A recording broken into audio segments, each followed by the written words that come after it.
Sebelum melanjutkan, jangan lupa subscribe dulu, terima kasih.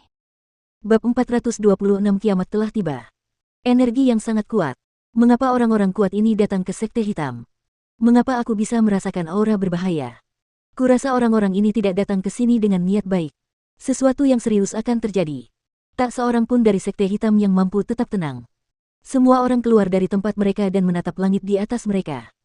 Suara mendesing, suara mendesing, suara mendesing. Semua prajurit inti ilahi di Sekte Hitam juga terbang keluar dari tempat mereka berada, bergabung dengan beberapa jenius inti surgawi dan tetua sekte. Dua orang terkemuka adalah Daois Hitam dan alkemis Guosan. Semua orang memiliki ekspresi pucat, karena tidak ada yang tahu apa tujuan badai ini. Kepala sekte, apa sebenarnya ini? Seseorang bertanya. Ketika orang itu pertama kali melihat ke langit, dia melihat banyak sekali tornado berputar-putar, menyebabkan ekspresinya menjadi jelek. Begitu banyak prajurit perkasa, aku belum pernah melihat mereka sebanyak itu pada saat yang sama. Ekspresi serius muncul di wajah Daois Black. Dia dapat dengan mudah mengatakan bahwa semua prajurit perkasa yang datang ke sini adalah manusia. Tak lama kemudian, tornado itu menghilang, dan sekelompok lebih dari 100 orang terlihat mengambang di atas Sekte Hitam. Setiap orang bersinar terang, karena mereka melepaskan energi yuan mereka, menyebabkan langit gelap tampak seperti siang hari. Di bawah langit yang gelap, ditakdirkan bahwa malam ini akan menjadi malam kekerasan. Kelompok 100 orang itu dipimpin oleh dua orang dengan aura yang sangat kuat, dan hanya Daois Black yang mampu merasakannya. Kedua orang ini adalah prajurit jiwa tempur akhir, dan di belakang mereka ada lebih dari 30 prajurit inti ilahi. Sisanya adalah prajurit inti surgawi. Bahkan hanya dua prajurit jiwa tempur saja sudah cukup membuat Daois Hitam terkesiap, karena hanya satu dari dua prajurit jiwa tempur ini lebih dari cukup untuk memusnahkan Sekte Hitam. Mungkin hanya 3 provinsi terkuat di benua timur yang memiliki prajurit jiwa tempur akhir. Adapun dua orang di depannya, tidak peduli sikap atau cara mereka menggambarkan diri, mereka tampak seperti seseorang yang menduduki jabatan tinggi. Mereka jelas bukan prajurit biasa. Dengarkan semua orang dari Sekte Hitam.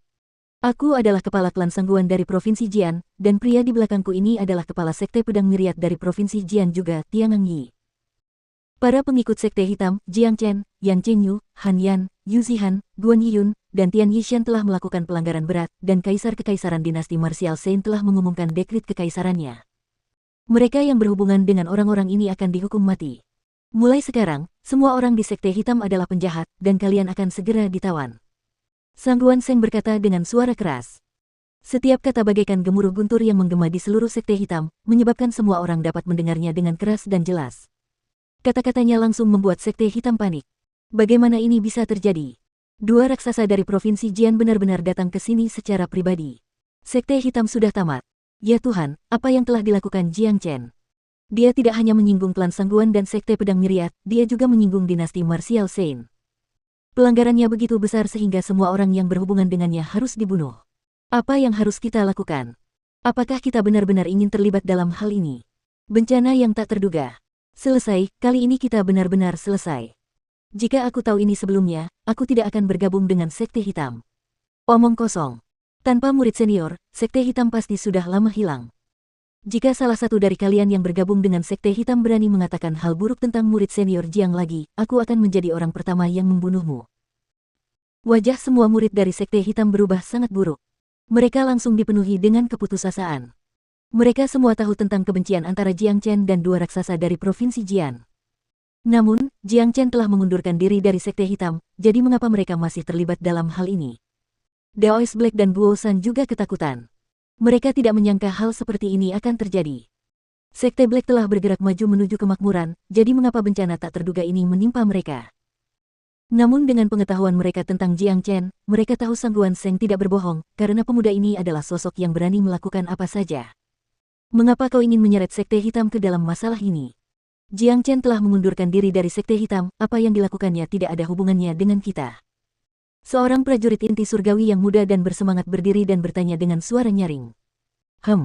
Tiangang Yi mendengus dingin, lalu melemparkan tatapan tajamnya ke arah pemuda yang baru saja berbicara. Dia melambaikan tangannya dengan santai, melepaskan sinar terang yang langsung menembus tubuh pemuda itu. Aduh! Pemuda itu menjerit memilukan, lalu jatuh dari langit, mati. Kunci seluruh Sekte Hitam dan tangkap setiap orang.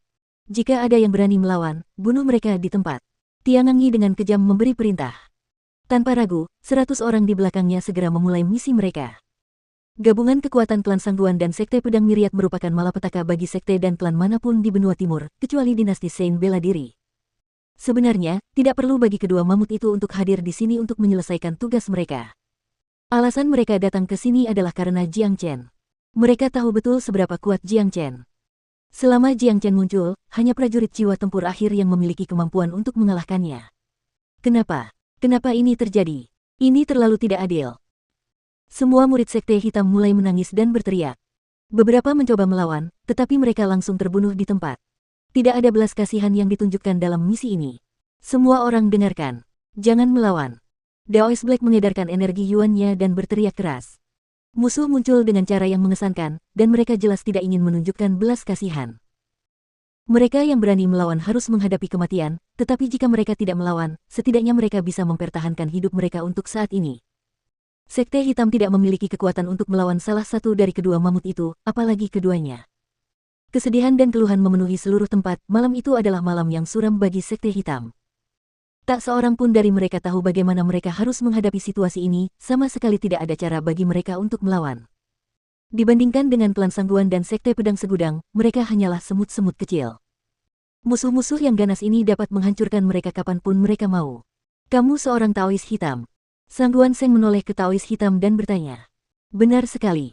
Terserah kau mau menyiksaku atau membunuhku. Daoist Black berkata dengan ekspresi yang sangat acuh tak acuh. Jika dalam keadaan normal, dia harus membungkuk dan menyapa Sangguan Seng dan Tiangang Yi saat melihat mereka, dan mengungkapkan rasa kagumnya. Tapi sekarang, dia tidak akan melakukan itu. Orang-orang ini ada di sini untuk membunuhnya, jadi apakah dia masih harus bersikap sopan kepada musuh-musuhnya? Membunuhmu sangatlah mudah, tapi aku akan membiarkanmu tetap hidup selama beberapa hari lagi. Siapa Guo San? Sangguan Seng bertanya dengan seringai di wajahnya.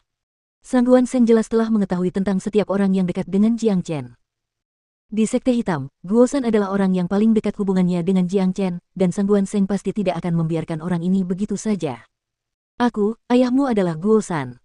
Sikap Guo San bahkan lebih arogan daripada sikap Daoist Black. Ada banyak alasan seseorang meninggal, tetapi jika kematiannya karena berteman dengan Jiang Chen, Guo San tidak akan mengeluh, dia bahkan tidak akan mengernyitkan alisnya. Kurung mereka berdua di sel isolasi. Kita tunggu saja Jiang Chen datang ke sini untuk menyelamatkan mereka. Tiangang Yi berkata dengan sikap dingin. Mata Daoist Black dan Guo San berbinar setelah mendengar apa yang dikatakannya. Dilihat dari kata-katanya, sepertinya alasan mereka datang ke sini untuk memenjarakan mereka adalah karena mereka tidak dapat menemukan Jiang Chen, dan tujuan utama mereka adalah untuk memancing Jiang Chen keluar. Jika memang begitu, Sekte Black mungkin masih memiliki harapan, karena Jiang Chen sendiri adalah variabel yang sangat besar, variabel yang sangat menakutkan. Musuh-musuh Jiang Chen tidak pernah menemui akhir yang baik. Hahaha. Hari ketika Jiang Chen muncul adalah hari terakhirmu hidup. Taoist hitam tertawa terbahak-bahak. Kamu mencari kematian.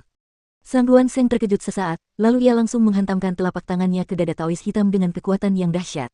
Astaga! Daoist Black menerima pukulan hebat, menyebabkan seteguk darah langsung menyembur keluar dari mulutnya.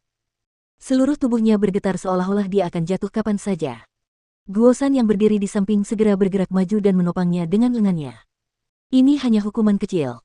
Jangan banyak omong kosong di hadapanku, Jiang Chen itu bukan siapa-siapa, jika dia berani muncul, aku akan memastikan dia mati tanpa tempat pemakaman yang layak.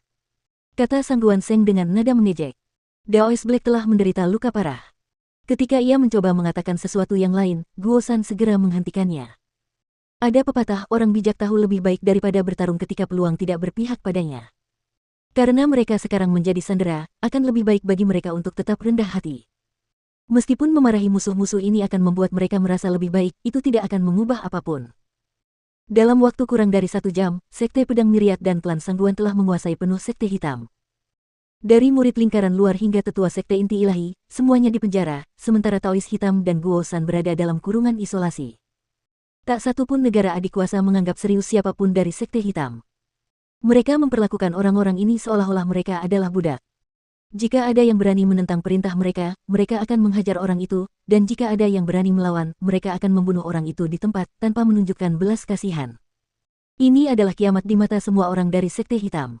Hanya pemuda berpakaian putih itu yang mampu mengubah nasib buruk mereka. Pada saat yang sama, 2 prajurit jiwa tempur dari klan Sangguan membawa sekelompok orang dan tiba di keluarga Yu di wilayah Yellowstone. Seluruh keluarga Yu mengalami nasib yang sama seperti mereka yang berasal dari Sekte Hitam, dan setiap orang dalam keluarga mereka dipenjara, termasuk para pelayan biasa. Hal yang sama terjadi pada keluarga Guan Yiyun dan Tian Yishan. Mereka semua berada di bawah kendali dinasti Martial Saint. Hanya dalam satu malam, perubahan drastis telah terjadi di Provinsi Qi. Sekte Hitam tertinggi kini telah menjadi tawanan, dan banyak orang terseret ke dalam insiden ini. Hukuman Kaisar Kekaisaran sangat kejam, ia menyeret terlalu banyak orang tak bersalah ke dalam ini. Pada saat ini, negeri itu dipenuhi dengan kesedihan dan duka, dan orang-orang di Provinsi Qi berada dalam keadaan cemas. Sekitar tengah hari pada hari kedua, sekelompok besar tamu tak diundang tiba-tiba muncul di Gunung Origin. Kaisar ke-7, Kaisar ke-10, dan Wakil Komandan Pengawal Emas, Yuan Long, 3 prajurit jiwa tempur akhir, serta puluhan pengawal emas terbang menuju wilayah Kota Merah. Mereka benar-benar mengerahkan kekuatan yang menakutkan hanya untuk menghadapi keluarga Jiang dan keluarga Yan. Ini adalah contoh khas membunuh ayam dengan pisau jagal. Namun, kekuatan ganas ini sebenarnya tidak ditujukan untuk keluarga Jiang atau keluarga Yan, tetapi untuk Jiang Chen. Yuan Long, bawa 30 pengawal emas ke Kota Merah dan tangkap semua orang dari keluarga Yan. Bawa mereka ke Kota Langit Harum dan penjarakan mereka bersama keluarga Jiang. Kaisar ke-7 memberitahu Yuan Long. Ya, Kaisar ke-7. Setelah Yuan Long menerima perintah, ia membawa 30 pengawal emas bersamanya dan mulai terbang menuju Kota Merah. Dalam benak Kaisar ke-7, tidak ada keluarga yang kuat di negeri terpencil ini. Oleh karena itu, tidak perlu memenjarakan mereka secara terpisah. Saudara ke-7, mari kita lanjutkan perjalanan ke Kota Langit Harum sekarang. Begitu kita berhasil menguasai kampung halaman Jiang Chen tidak akan mampu melawan kita. Kaisar ke-10 berkata dengan senyum sinis di wajahnya, seolah-olah dia sudah membayangkan kematian Jiang Chen.